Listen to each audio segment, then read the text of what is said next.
I am pinch hitting for Dan Gregory, who, as Jeff mentioned earlier, couldn't be here with us today.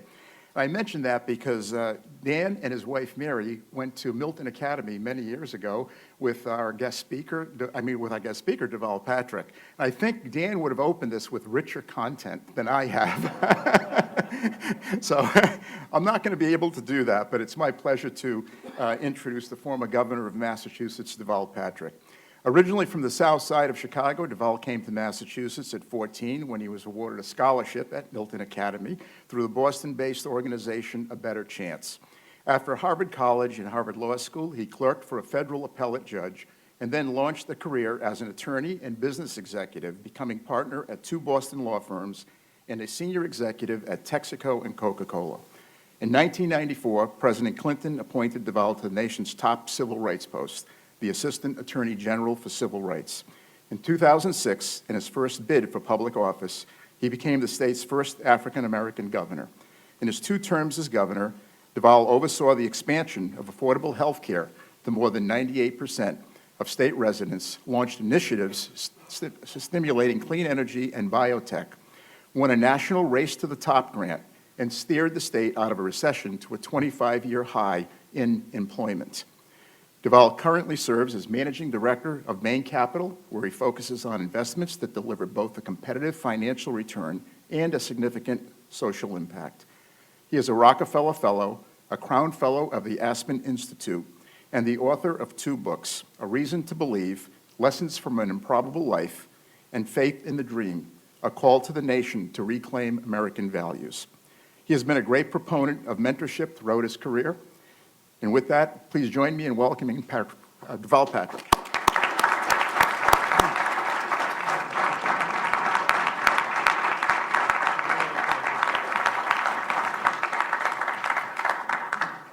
Thank you very much for the warm welcome, and I want to acknowledge Dan Gregory.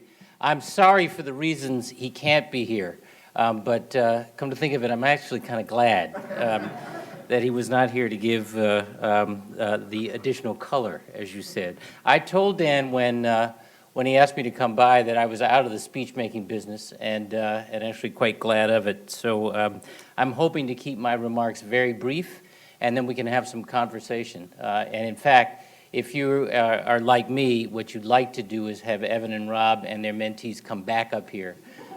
There are a whole bunch of questions I have for their mentees in particular.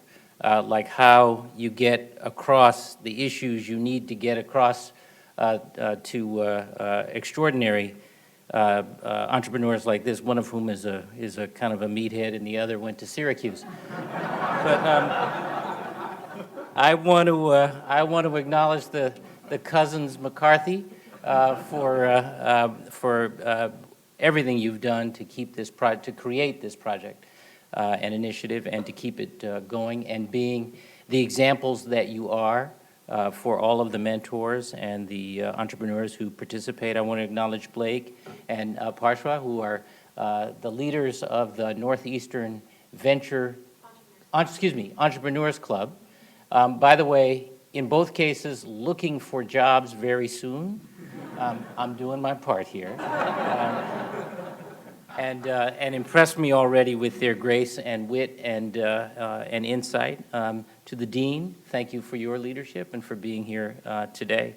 And really, most especially, thank you to all of the mentors who are here and those whom you represent. And that's really all I wanted to do, was to come by and thank you for being mentors.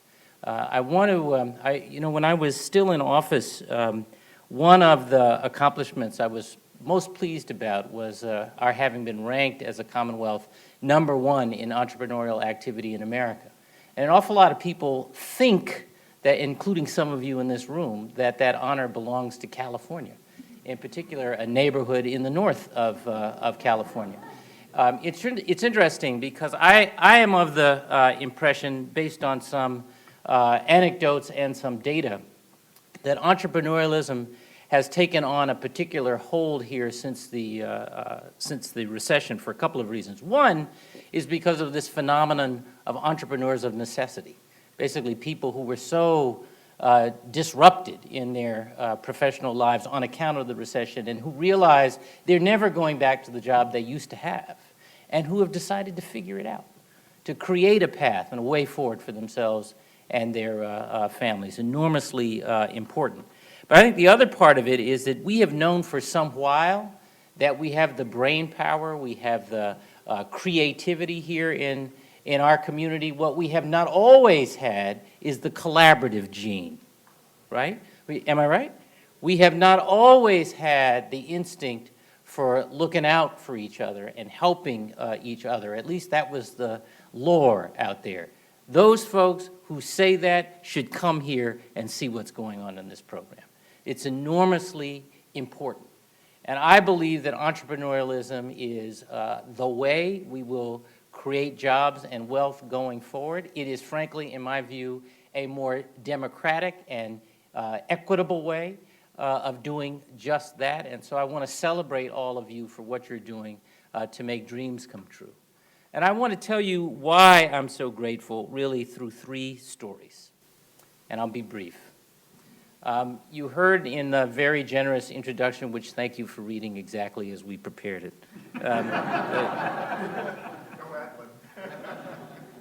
that I grew up on the south side of Chicago, which is not the garden spot. And I lived there on welfare for most of my early years with my grandmother and my grandparents and my mother and sister and various relatives who came and went in our grandparents' 2-bedroom tenement. My mother and sister and I shared one of those bedrooms and a set of bunk beds, so you go from the top bunk to the bottom bunk to the floor. I had an incredible opportunity in 1970 through the A Better Chance program, as you said, to come here to Massachusetts on a scholarship. But, you know, sometimes when my story is told, folks sort of blow past the first 14 years in the south side of Chicago. I want to pause there for just a minute and tell you about a woman named Mrs. Quaintance, who was my 6th grade teacher. There were 30 or 40 of us in that classroom, almost all of us from similar backgrounds, almost all of us kind of a mess at home. Everything in the neighborhood and almost everything in the school was broken and crowded and sometimes violent. But that teacher taught us to count and say the greetings in German. She took us to the first opera I've ever seen. I didn't know what they were singing about. I still don't know what they're singing about, but I loved it then and I love it now.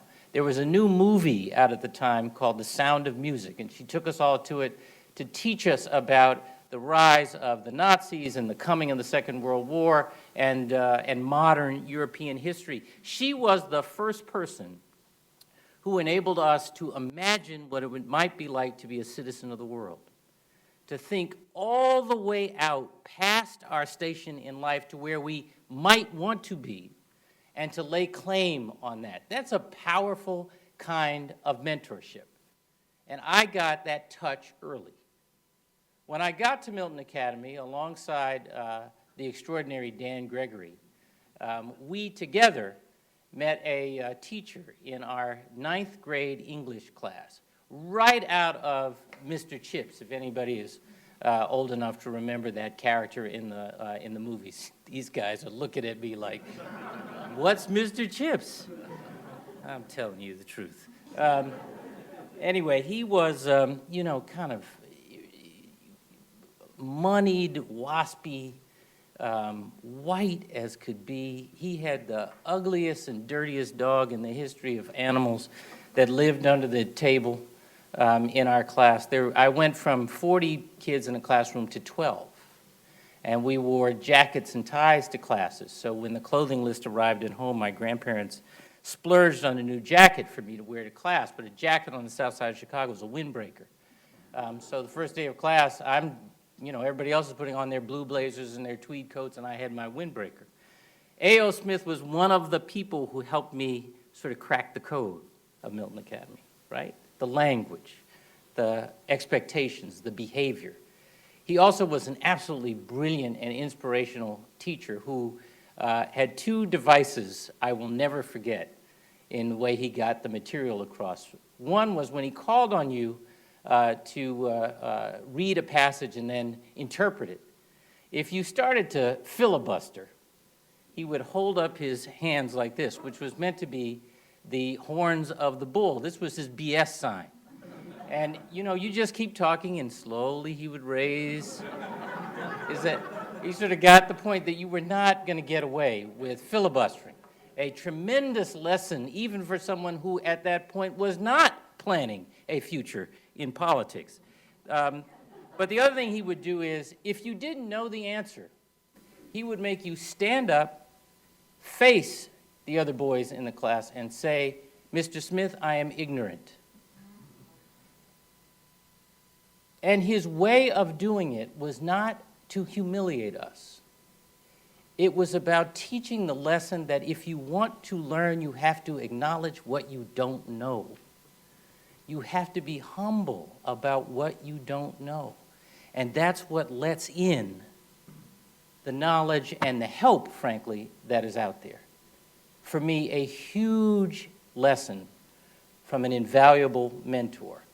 And for those of you who are giggling, I'm still acknowledging what I don't know. The third lesson I learned from a bus driver in Chicago. I was at home late on a school vacation, late for an appointment, and I ran to catch the local bus to get to where I was going, and I got to the bus stop not far from where we lived, just as the local CTA, Chicago Transit Authority bus was pulling up, and I jumped on the bus and I stood there at the coin box. We used to have coin boxes on the bus. You actually had to put change into the coin box. And I reached into my pocket and I realized only then as the bus was pulling away that I didn't have enough money for the fare. And I stood there looking and feeling ridiculous, and this bus driver, marvelous old black guy with kind of grizzled beard, you could tell he had seen it all. And he looked at me and he pointed to the seat closest to the door and he said, "Sit down, son." And I knew I was going to get it. I knew he was going to let me have it for trying to beat out the CTA in their fare. And I said, "Sir, I'm so sorry. I didn't realize, I was in a hurry. I didn't realize the fare changed. I wasn't trying to cheat." And he looked back very quickly from the road and sized me up the way people who serve the public can size you up like that. And he turned back to the road, and his expression softened, and he said simply, "Pass it on, son. Just pass it on." A casual, throwaway thought for him that was profoundly important in the man I've tried to become. Those three lessons and a host of others are what each of you as mentors are giving to these young men and to the other young men and women you mentor. You are making great companies, creating jobs and wealth, yes, but creating great character as well, and fueling the tradition of passing it on, of sharing your wisdom and knowledge, and most of all, mistakes maybe, to those who are trying to build a new future, and showing them the importance of that transfer of knowledge and experience, I think is going to make not just a better economy, but a better future for all of us. And I just wanted to thank you for that. I'm glad to be with you.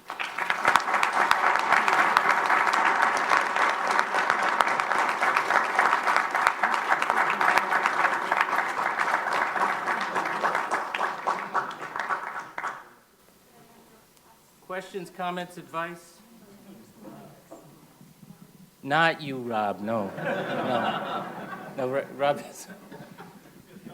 Yes. So, I know you're not your old job anymore. What's it going to take the legislature to change the non-competes in Massachusetts? Yeah, so does everybody know what we're talking about? Some of you do. Anybody don't? Not know? So we have a 1 May, it's not required, but 1 May in this state, oblige an employee to sign a non-compete, basically tying up their ability to move to some other company and be in direct competition. By the way, I'm not sure it's enforceable. I'm not sure it's enforceable, but there are states, California most especially, that don't have them. And there is a view, I think, widely held among the startup community that non-competes are a barrier here to the transfer of talent and frankly, the flourishing of, 1,000 points of light. And I agree with that. We tried, as you know. The biggest opponents of the change when we tried 3 years ago now were the big tech companies. Be careful, we're in his building. Yeah, it's all right. It's all right. But it's funny. I remember one meeting with one of those two, and one of the two sort of leaders of the opposition in industry, the one out west of here, not north of here, and they said, well, it was the general counsel, and I said, we just this is how we've done it. We need to keep this in place. Very important to our growth. I said, where's your you're all over the country, all over the world for that matter. Where is your fastest growth happening? California, they said.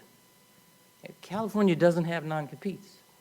So it actually, in your own experience, has not impeded your growth. All very well. The legislature said not now. I think it'll happen. I think you're going to have to keep advocating for it. There's a great, I think Jody Rose is the head of the new, right? Anybody know Jody Rose? Jody's the head of the new NEVCA, and they were key the last time, and I think it was some learning for NEVCA, dentures. The last time about how important it is to engage with the legislature and not assume you're going to win on the strength of the logic alone. And I'd stay engaged, and I'd stay engaged in between proposals so that you're doing some continuous education. And I've made that point to Jody. Yeah. Go ahead, Rob. You want to know who Mr. Chips was? Yeah, what was the movie? Who remembers?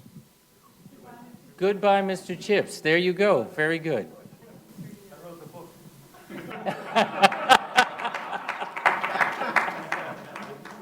Good. Try it out on Netflix. Good.